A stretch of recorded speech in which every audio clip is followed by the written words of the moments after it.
On la refait du coup.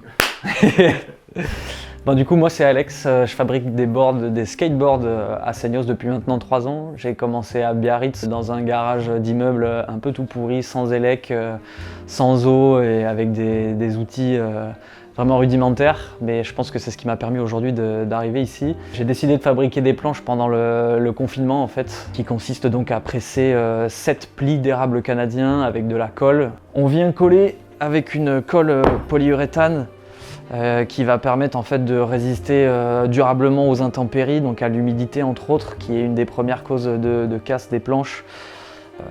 On vient coller ça donc pendant une nuit et le lendemain on en a pour environ 2 heures pour découper, former la planche en fonction de la demande du client forcément. Et là, il y aura des formes un peu plus compliquées qui vont nécessiter plus de temps. Cette planche là donc elle avait été fabriquée sous vide puisqu'elle ne rentre pas dans la presse qu'on verra ensuite.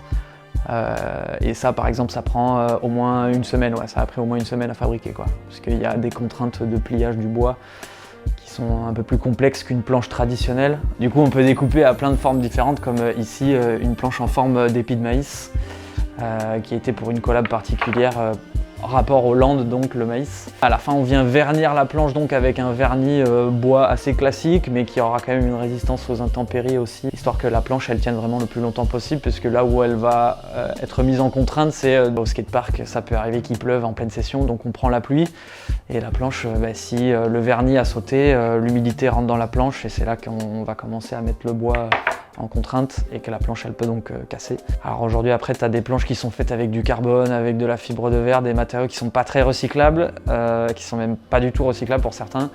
Donc moi c'est pour ça que j'ai décidé de rester sur des planches vraiment classiques avec uniquement du bois, puisque derrière on va pouvoir la recycler. Il y a plein de gars qui font des objets recyclés en skate.